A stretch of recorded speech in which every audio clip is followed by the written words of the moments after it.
Welcome to math tax YouTube channel में।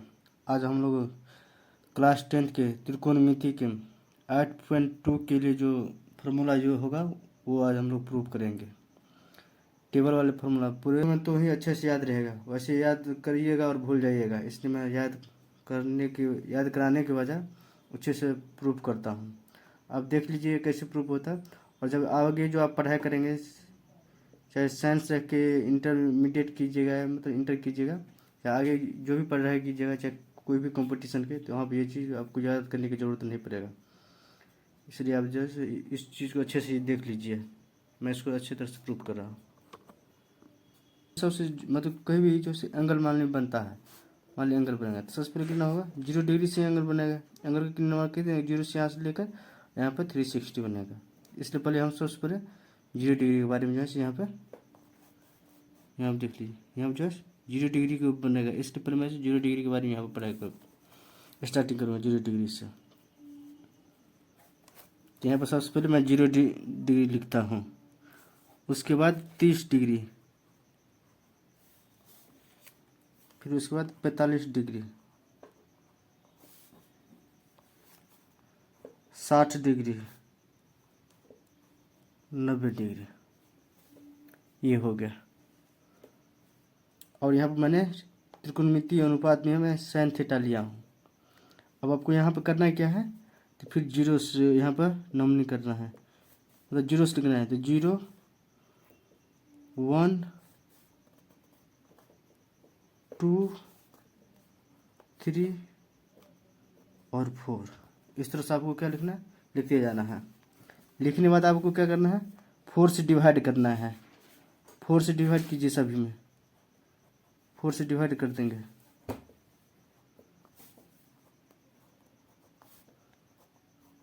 ये लीजिए, मैंने 4 से डिवाइड कर दिया है। अब 4 से डिवाइड करने के बाद आपको करना क्या है, सभी के ऊपर रूट चढ़ाना है। इसके ऊपर भी रूट,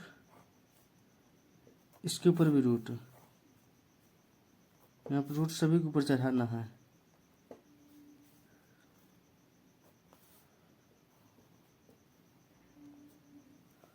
ये हो गया, मैंने रूट चढ़ा दिया हूँ सभी के ऊपर। अब आपको करना क्या है, अब इसको सोल्व करना है। तो यहाँ देखिए, कोई भी नंबर हो, मतलब कोई भी संख्या से अगर 0 में भाग देंगे तो वह संख्या जो है 0 हो जाएगा। मतलब 0 में किसी भी संख्या से आप भाग देंगे तो वो संख्या 0 हो जाएगा। और यहाँ पर 1 का स्क्वायर रूट मतलब वर्गमूल निकालिएगा, तो वर्ग का वर्गमूल 1 होता है और 4 का वर्गमूल 2 होता है। 1 का स्क्वायर रूट 1 और 4 का 2 हो गया। ठीक इसी प्रकार यहाँ ये पहले इसको कट कर थी, कैंसिल कर दीजिए। तो 2 1 जा 2 और ये 2 2 जा, मतलब 2 2 एकम 2 और 2 2 4। ये रूट के अंदर ही है, ये रूट के अंदर ही है। तो ये पे 1 का वर्गमूल 1 हो जाएगा और 2 का वर्गमूल नहीं हुआ तो 2 को यहाँ पर √2 होगा। और यहाँ पर 3 का तो वर्गमूल नहीं होगा, तो 3 का वो √3 ही लिखेंगे क्योंकि रूट के अंदर है। और 4 का होता है 2, और यहाँ पे 4, अब 4 के वो 2/2 करके लिखिए, या तो कैंसिल कर दीजिए, 1 बचेगा। 1 का जो वर्गमूल होगा 1 बचेगा। ये इस तरह से ये हो गया, ये 1 बच गया।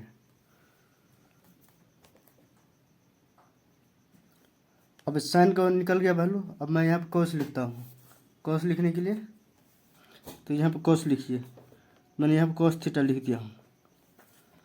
अब क्या करना है, या तो इसका वैल्यू क्रॉस, इसमें क्या एक ही तरीका है कि ये जो है साइन 90 डिग्री का वैल्यू कॉस 0 डिग्री के बराबर बढ़ाता है, और कॉस 0 डिग्री का वैल्यू साइन 0 डिग्री का वैल्यू कॉस 90 डिग्री के बराबर वैल्यू होता है। तो हमको यहाँ पर क्रॉस लिखना है, इसका वैल्यू यहाँ पे, इसका वैल्यू यहाँ पे, इसका यहाँ पे, और इसका यहाँ पे, और इसका यहाँ पे। मतलब हमको साइन और कॉस के दोनों के वैल्यू जो है ऐड करने के बाद 90 डिग्री होना चाहिए। मतलब साइन 0 डिग्री का और कॉस 90 डिग्री की ऐड कीजिए, कितना होगा, 90 डिग्री होगा। उसी प्रकार साइन 30 डिग्री को और कॉस 60 डिग्री को जब ऐड करेंगे तो होगा कॉस 90 डिग्री। इसी प्रकार से ये चलता रहेगा। यहाँ पर होगा, तो इसका वैल्यू यहाँ पर लिखिए तो ये 0 हो गया, और इसका यहाँ पर लिखिए तो ये 1 हो जाएगा। ठीक इसका यहाँ पर लिखिए यहाँ पे ये √3/2 होगा, और इसका जब यहाँ पे लिखेंगे तो ये हो जाएगा 1/2, ये 1/2 हो गया, और ये 1/√2 है तो ये यहाँ पे 1/√2 ही आएगा। इस टेबल में आप एक चीज़ और देखेंगे कि यहाँ पे जो है 45 डिग्री का वैल्यू, 45 डिग्री जो वैल्यू होगा साइन और कॉस का बराबर होगा। इसी प्रकार टेन और कॉट का बराबर होगा, सेक और कोसेक का बराबर होगा। ये चीज़ आपको देखने को मिलेगा। यहाँ देख लीजिए, ये लायक है यहाँ से, इसका वैल्यू यहाँ पे लिखे और इसका यहाँ पे क्रॉस कर दीजिए, इसका यहाँ पे, इसका यहाँ पे, और ये यहाँ पे लाया। इसके पीछे और भी बहुत कारण है, वो अब तक अब मैं उतना डेप्थ में जाऊँगा तो आप समझ नहीं पाएंगे। सिर्फ इतना है जो आप इतना ध्यान रखिए कि ये कैसे आ रहा है।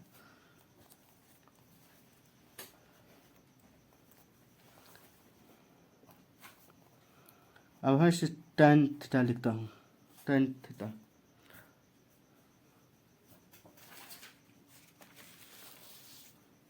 और आप लोग को एक चीज़ मालूम होगा कि tan थीटा जो होता है एक फार्मूला होता है इसका,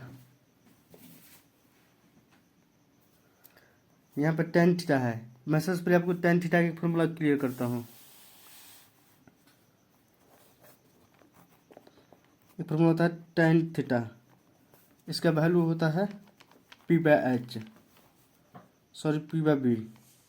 अब इसमें क्या कीजिए, h से अंश और हर दोनों में भाग दीजिए, तो ये हो जाएगा p/h और ये हो जाएगा b/h। और आपको मालूम है कि ये p/h जो होता है साइन थीटा होता है, ये साइन थीटा हो गया, और b/h ये कॉस थीटा हो गया। इसका मतलब tan theta is equal to sine theta by cos theta. Sine theta बराबर tan थीटा बराबर साइन थीटा बटा कॉस थीटा। ठीक इसी प्रकार ये tan का इन्वर्स होता है, tan का उल्टा होता है कॉट थीटा। इसका मतलब ये भी उल्टा हो जाएगा, या तो आप यहाँ से डायरेक्ट उल्टा कर दीजिए, या तो मैं यहाँ आपको करके निकाल के दिखा देता हूँ। ये हो जाएगा कॉट थीटा, तो कॉट थीटा हो जाएगा b/p। अब क्या करेंगे, b और p मतलब अंश और हर दोनों में h से डिवाइड करेंगे, ये b/h और ये p/h।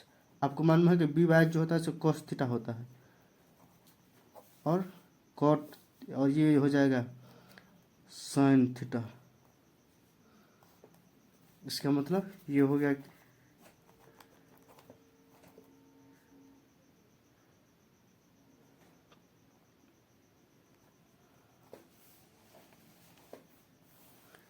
tan थीटा बराबर sin थीटा बटा cos थीटा। cot थीटा बराबर ये हो जाएगा cos थीटा बटा sin थीटा, ये हो जाएगा। बस अब इसी फार्मूला को हमको आगे वाले टेबल में यूज करना है। यहाँ पे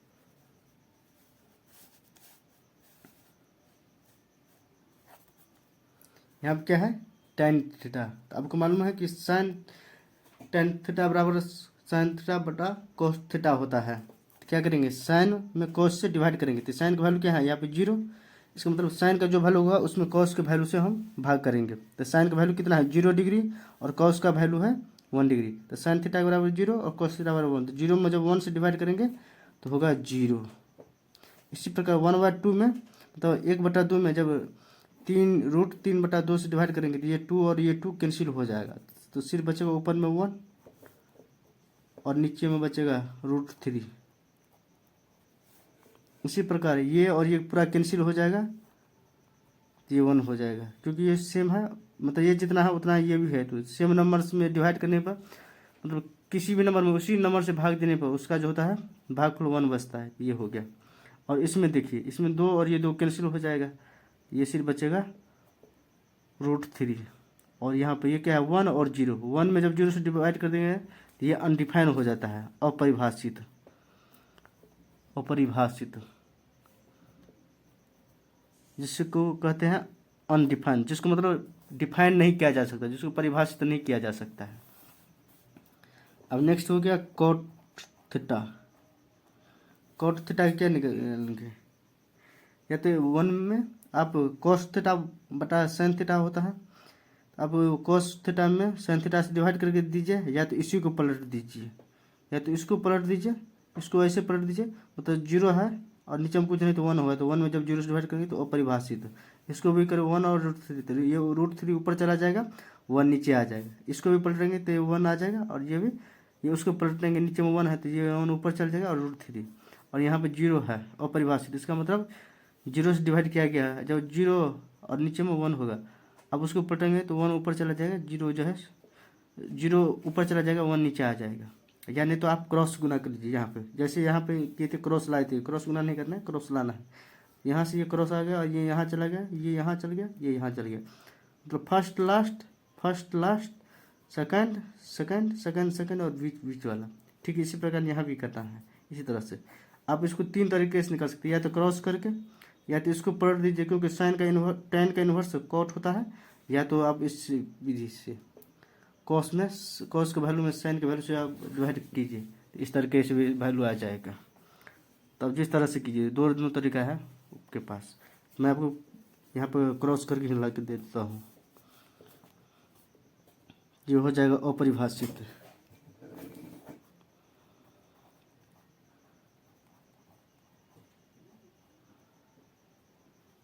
अपरिभाषित यहाँ पे ये √3,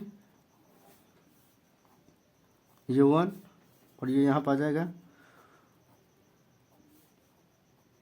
और ये यहाँ पे 0 आ जाएगा।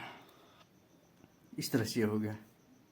अब या तो आप देख सकते हैं, इसको पलटेंगे, या तो यहाँ पे 1 में 0 से डिवाइड कीजिए तो अपरिभाषित, इसको √3 में जाए तो 2 और 2 कैंसिल हो जाएगा, सिर्फ √3 बचेगा। इस तरह से प्रोसीजर सेम है, इसमें कोई कमी नहीं है। अब क्या है, cos ले लिए तो अब जो उसमें sec लेता हूँ, sec थीटा। तो sec क्या होता है, sec cos का इन्वर्स होता है, तो इसका मतलब ये 1 है तो इसका पलट देंगे, तो ये 1, इसका हर में कुछ नहीं तो इसका 1 हर भी 1 ही होगा, 1/1 ये 1 होगा, तो 1 डिवाइडेड बाय 1 है, 1 1/1 होगा। जब इसको पलटेंगे ये 2 ऊपर चला जाएगा, ये जो हर है ये अंश बन जाएगा, ये अंश जो है सो हर बन जाएगा, और इसको पलटेंगे तो √2 और ये 2 और ये 0/1, तो अपरिभाषित।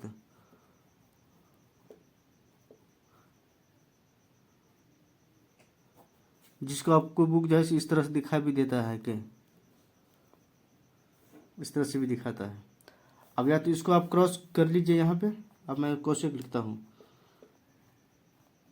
कोसेक थीटा, या तो आप यहाँ पे इसको क्रॉस लीजिए, यहाँ पे इसको यहाँ पे, यहाँ और ये यहाँ पे इस तरह से लीजिए, या तो आप साइन का कर लीजिए, साइन को जब पलटेंगे तो 0/1 अपरिभाषित हो जाएगा। इस तरह से ये 2 हो जाएगा, ये √2 हो जाएगा, और ये 2/√3 हो जाएगा। सेम ही प्रोसीजर है, तो मैं यहाँ क्रॉस करके दिखा देता हूँ, अब ये इससे भी कर सकते हैं।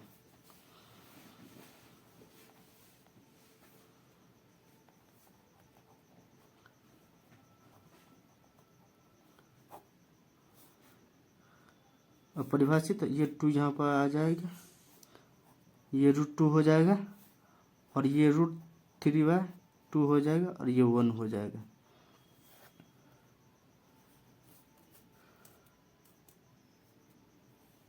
इस तरह से हो गया प्रूफ आपका। अब जो है ये वैल्यू मैं अब जो है आपको एक ड्रॉ करके दिखाता हूँ ज्योमेट्री के थ्रू।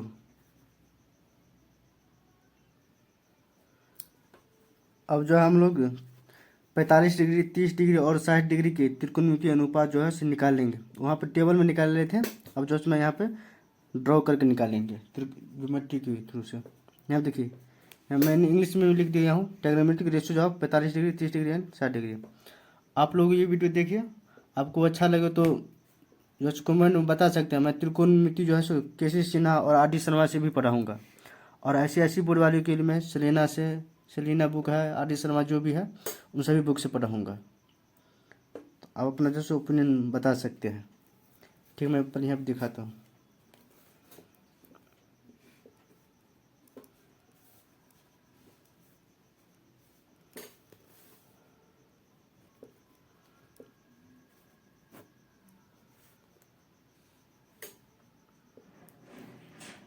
आपको मालूम है कि त्रिभुज के तीनों कोण का योग कितना होता है? 180 डिग्री। ये क्या है? ये ए हो गया, ये बी हो गया और ये सी हो गया। ये 90 डिग्री हो गया और इसको हमको क्या करना है? इस दोनों को मानना है अल्फा, क्योंकि जब ये 90 बचा, 90 हो गया तो ये और ये मिलकर जो है 90 होगा। तो मैंने ये मान लिया हूँ कि ये और ये कोण दोनों है जो बराबर होगा। ये इस तरह से मैंने मान लिया हूँ। और इस साइड को जब ये एंगल बराबर होता है, इस साइड को भी मैं एक्स मान लेता हूँ और इस साइड को भी एक्स मान लेता हूँ। मैंने ये जितना चीज़ कंसीडर कर लिया हूँ। तो आपको मालूम है कि त्रिभुज के तीनों कोण का योग जो होता है 180 डिग्री होता है। यहाँ पे लिखना है 90 डिग्री प्लस अल्फा बराबर 180 डिग्री। यहाँ पर आप चाहे तो लिख भी सकते हैं त्रिभुज के, चूँकि त्रिभुज के तीनों कोण का योग 180 डिग्री होता है। तो मैं लिख ही देता हूँ त्रिभुज के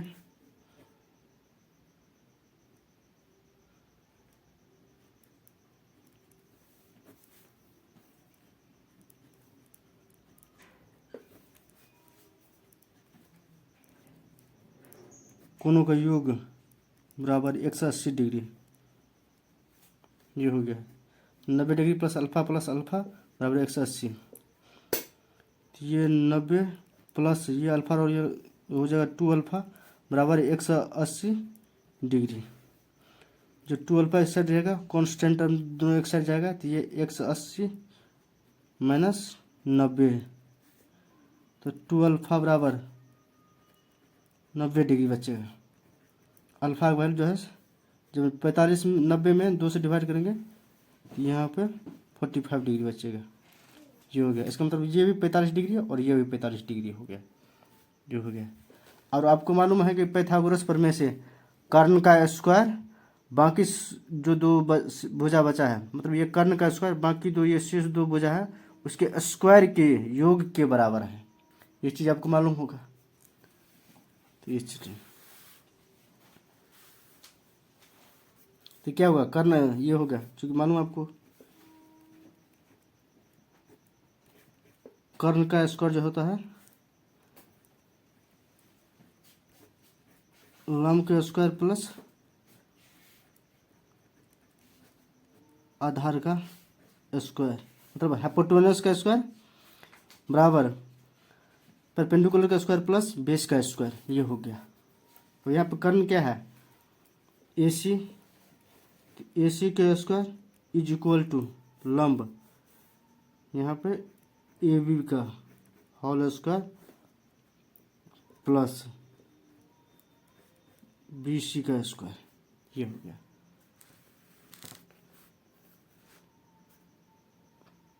और यहाँ पर आपको देखना है ये जो वैल्यू कितना है, ये AC कितना है, यहाँ पे AC, यहाँ पर चूँकि हमको AC निकालना है और ये दिया गया है तो AC की वैल्यू नहीं है, तो AC को ऐसे लिखिए AC बराबर x का, ये AB कितना है x का स्क्वायर और BC x का स्क्वायर। तो ये हो गया।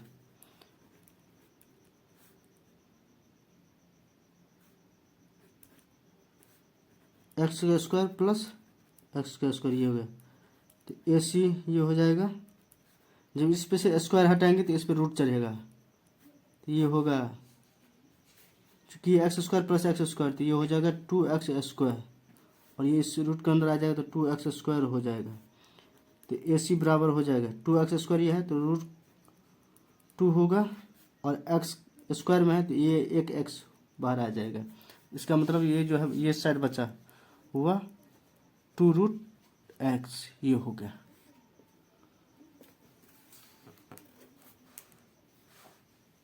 ये हो गया। यहाँ पे देखिए, आप देखा नहीं दिया यहाँ पे AC स्क्वायर, यहाँ पे जब ये स्क्वायर हटाएंगे तो इस पे देखिए ये x square plus x square 2x square हो गया और ये AC बचा। इस पर से जब स्क्वायर हटाएंगे तो ये इस पर रूट चलेगा, इस साइड रूट आ जाएगा, तो ये AC बचा और रूट इस पर √2x स्क्वायर हो गया। इसके बाद AC और ये √2 है, मतलब √2 है तो 2 का स्क्वायर रूट नहीं होता है, 2 का वर्गमूल नहीं होता तो इसका √2 ही होगा और एक्स स्क्वायर हो जाएगा x वर्गमूल। ये हो गया।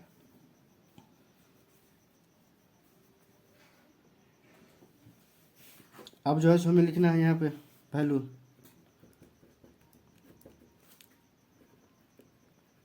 Sine theta. तो साइन थीटा क्या होता है p/h, और आपको यहाँ पे मालूम होगा, यहाँ पे देख लीजिए p/h साइन थीटा। यहाँ पे थीटा तो थीटा सॉरी यहाँ पे थीटा जो है थीटा तो नहीं है, अल्फा लिया है, तो यहाँ पे साइन अल्फा होगा, लेकिन यहाँ अल्फा का वैल्यू कितना है 45 डिग्री। तो इसको मुझे लिखना होगा साइन 45 डिग्री। यहाँ पर साइन 45 डिग्री लिखना होगा।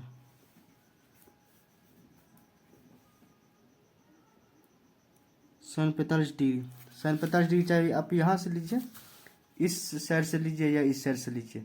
यहाँ से लेंगे तो इसके लिए ये परपेंडिकुलर हो जाएगा, मतलब लंब हो जाएगा, इसके लिए ये लंब हो जाएगा। तो किसी से भी आप ले सकते हैं। तो लंब यहाँ पर लेने की ए बी और बी सी लिखने की जरूरत नहीं, क्योंकि साइड है दोनों सेम है। यहाँ पर डायरेक्ट मैं साइड ही लिख देता हूँ। तो साइन अल्फा इस तरफ से लेंगे तो ये हो जाएगा एक्स, और कर्ण जो है 2√x हो जाएगा, 2√x हो जाएगा। यहाँ पर मैं डायरेक्ट यही लिखता हूँ।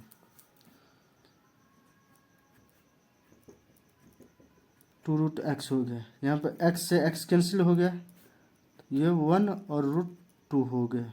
तो आपको मालूम हो कि साइन 45 का √2, साइन 45 का 1/√2 होता है, जो कि मैंने अभी आपको जस्ट पहले प्रूफ करके दिखाया था टेबल से। यहाँ पर मैंने आपको जो ज्योमेट्री से प्रूफ करके दिखाया। तो साइन 45 का मान 1/√2 होता है।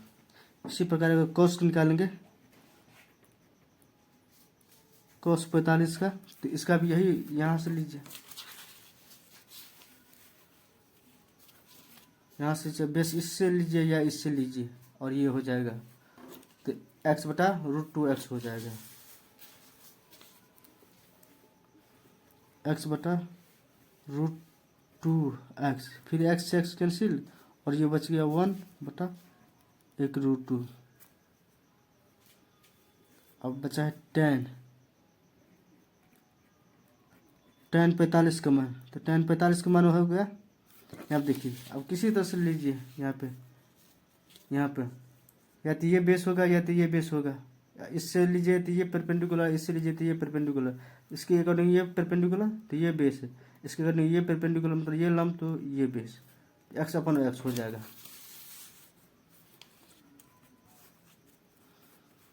ये हो जाएगा x/x, ये कैंसिल हो जाएगा तो 1 होगा। आपको मतलब ये फार्मूला जो है ये फार्मूला प्रूव जो है। अब इसी फार्मूला के माध्यम से आप कॉट का भी ले सकते हैं, सेक और कोसेक का भी इसी से निकाल सकता है। सिर्फ मैंने इतना लिखा हूँ क्योंकि इसी तीनों का वो तीनों जो है इन्वर्स होता है, उल्टा होता है, तो आप उससे निकाल सकते हैं। अब जो हम 30 डिग्री और 60 डिग्री के लिए वैल्यू निकालेंगे, तो मैं एक समबाहु त्रिभुज लिया हूँ, इसका नेमिंग कर देता हूँ। इसका नेम ए रख दिया, इसका बी और ये सी। और समबाहु त्रिभुज के ये जो है एक कोण से मैंने इस पर लंब दिया। मानना कि BC लाइन पे एम पॉइंट पे जो है लंब दिया, तो ये भी 90 डिग्री होगा और ये भी 90 डिग्री होगा। और चूंकि ये समबाहु त्रिभुज है तो ये 60 डिग्री होगा, तो ये भी 60 डिग्री होगा, और ये भी 60 डिग्री होगा, ये भी 60 डिग्री होगा।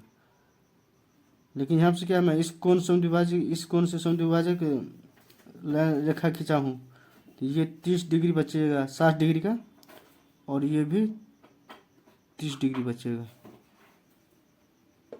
30 डिग्री। अब देखिए, अब इसको ऐड कीजिए, 60 60 और ये 60, 180 डिग्री हो जाए। त्रिभुज के तीनों कोण का योग 180 डिग्री होता है। ये हो गया। मैं मान लेता हूँ कि ये जो लेंथ है इस सेट का, ये यहाँ से यहाँ तक x होगा, क्योंकि जब ये x होगा, मैंने मान लिया हूँ ये x होगा, तो ये x होगा, तो ये भी x होगा, क्योंकि समबाहु त्रिभुज है। समबाहु त्रिभुज के तीनों कोण का योग 180 डिग्री होता है, इसलिए ये भी x होगा और ये भी x हो जाएगा। इसका मतलब ये कितना हो गया, जब ये यहाँ से यहाँ तक, ये यहाँ से यहाँ तक x है, यहाँ तक x है, तो ये हो जाएगा, ये यहाँ से यहाँ तक बचेगा x/2, और ये भी बचेगा x/2, क्योंकि ये यहाँ से टोटल x है। इसको अब मैंने 2 भाग में डिवाइड किया है, इसलिए 2 से डिवाइड करेंगे तो x/2 और x/2, जब इसको ऐड करेंगे तो ये 2 ही होगा, फिर x ही बचेगा। ये आप समझ गए होंगे। अब मैं क्या करता हूँ कि ये त्रिभुज ए एम और सी, इसका यहाँ पर मैं इसका एक डायग्राम बनाता हूँ, ये यहाँ पे।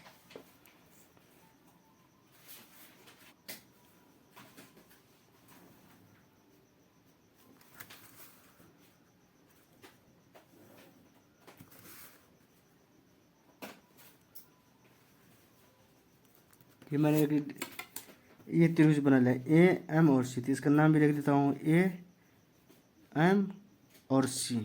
ये हो गया। मैंने समझाने के लिए यहाँ पे अलग बनाया हूँ, क्योंकि यहीं से हो जाता है, लेकिन मैंने समझाने के लिए यहाँ पे क्या हो, ये कितना है 90 डिग्री, और ये कितना है 60 डिग्री, और ये कितना है 30 डिग्री।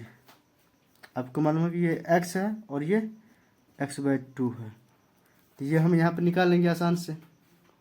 यहाँ पर ये वैल्यू आसानी से निकाल लेंगे। तो निकालते हैं कैसे, आपको पहले दिखाता हूँ।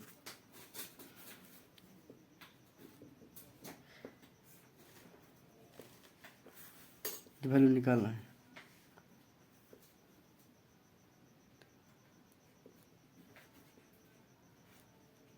कर्ण का स्क्वायर,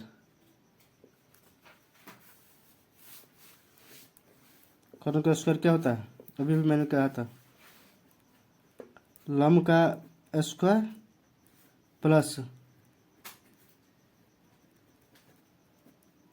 आधार का स्क्वायर। और यहाँ पे ये क्या है, लंब है, तो लंब को इस साइड रखूँगा तो कर्ण आधार इस साइड आ जाएगा, ये हो जाएगा कर्ण का स्क्वायर माइनस आधार इस साइड आ जाएगा लेफ्ट साइड में,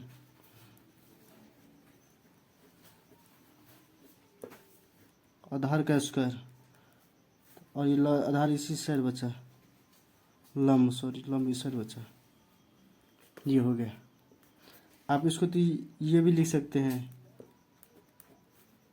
लंब को इतना बराबर, अगर इतना है तो इसका मतलब इतना बराबर इतना लिख सकता हूँ, मतलब इतना बराबर इतना है, इतना बराबर इतना तो अवश्य लिखा जा सकता है। तो इसको मैं लिख देता हूँ कि लंब का स्क्वायर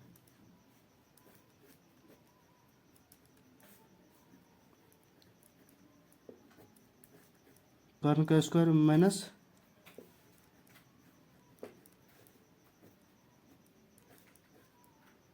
आधार का स्क्वायर।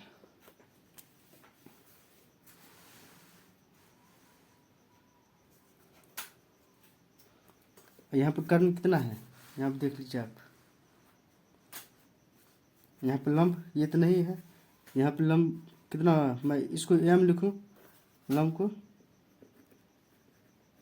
ये एम का स्क्वायर, और कर्ण कितना है, ये कर्ण एक्स, और आधार कितना है x/2 का स्क्वायर। यहाँ पे कर्ण देख लीजिए, यहाँ पे देख लीजिए कर्ण, ये यहाँ पे लंब हो गया am स्क्वायर, और कर्ण हो गया x², और आधार हो गया x/2 का स्क्वायर, यहाँ पे x/2 का स्क्वायर, यहाँ से मिला के आप देख लीजिए। जब इसको सोल्व करूँगा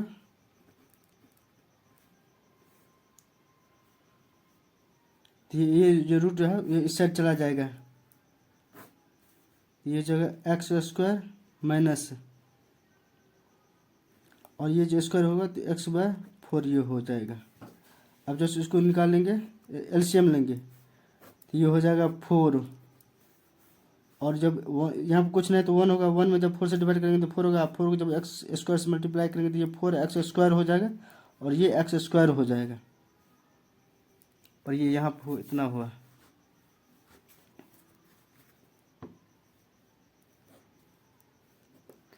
फोर एक्स स्क्वायर मतलब 4x² में से x² माइनस करेंगे तो ये होगा 3x², और ये 4, और ये बचेगा रूट का स्क्वायर रूट नहीं होता तो ये √3 होगा, 4 का 2 होगा, और x का स्क्वायर का x होगा। इसका मतलब मेरा जो है ये am इतना हो गया।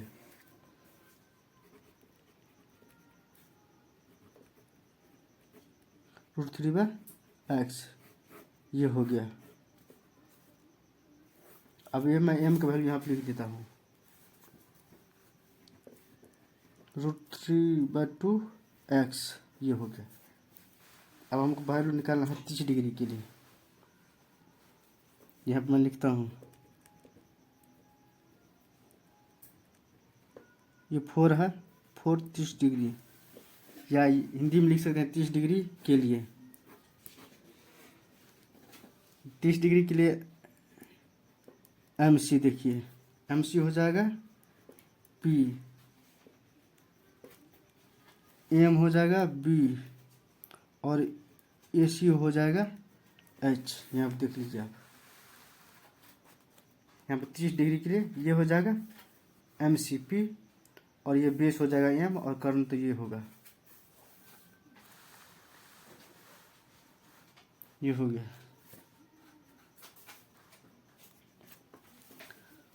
अब जिसमें इसका वैल्यू लिखता हूँ,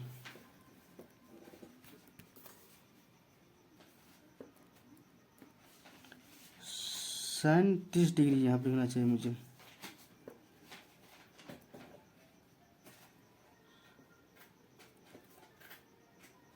sin 30 डिग्री, तो sin 30 डिग्री के लिए P कौन हो जाएगा? sin 30 डिग्री ये P/H हो जाएगा, और यहाँ पे P कितना है? MC/AC, और ये हो जाएगा MC कितना है? x/2, और ये हो जाएगा x। तो ये x और ये x कैंसिल हो जाएगा, ये x और ये x कैंसिल हो जाएगा, तो यहाँ बचेगा 1/2। इसी प्रकार बचेगा cos 30 डिग्री, ये हो जाता है B/H, और ये B/H के लिए हो जाएगा AM/AC, और AM का वैल्यू है √3x/2, जो कि अभी मैंने प्रूव किया था जस्ट। और ये हो जाएगा AC कितना है? x, ये x और ये x किससे हो जाएगा? तो ये बचेगा √3/2, और लास्ट बचेगा tan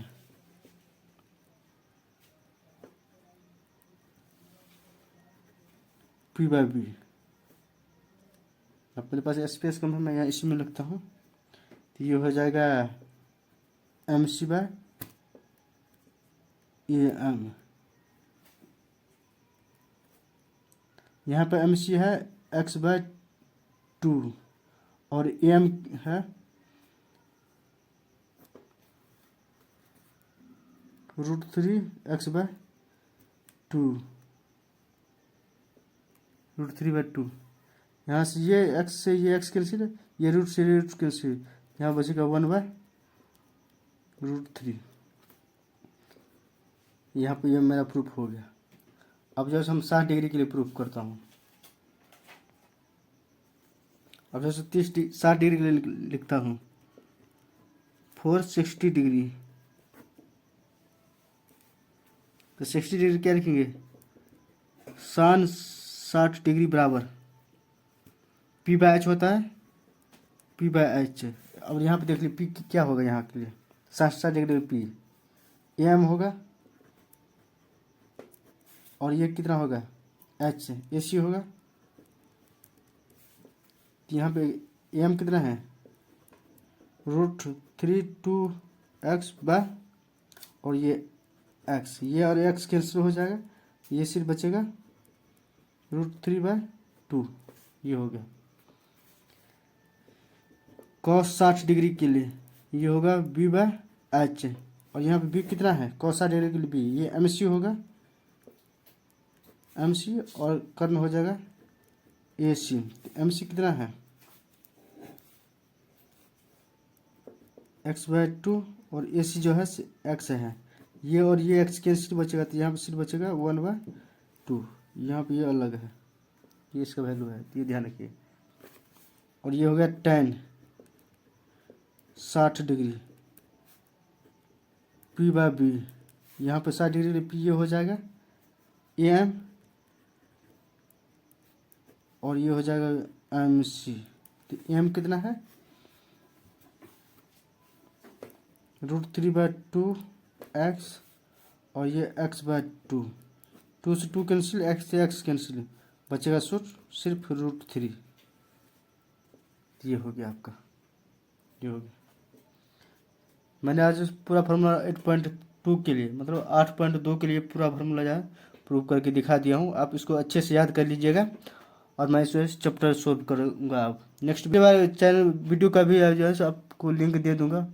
आप अगर इससे पहले 8.1 या उससे सारे फार्मूले अगर नहीं प्रूव करना सीखे हैं या नहीं आता है तो आप देख लीजिए। मैं इसका जो वीडियो में लिंक भी दे दूँगा, आप वहाँ से भी देख सकते हैं, या तो मेरे चैनल मैथ ट्रैक्स जो चैनल का नाम है उससे जो है आप प्ले लिस्ट में जाके भी देख लीजिएगा। Thank you so much.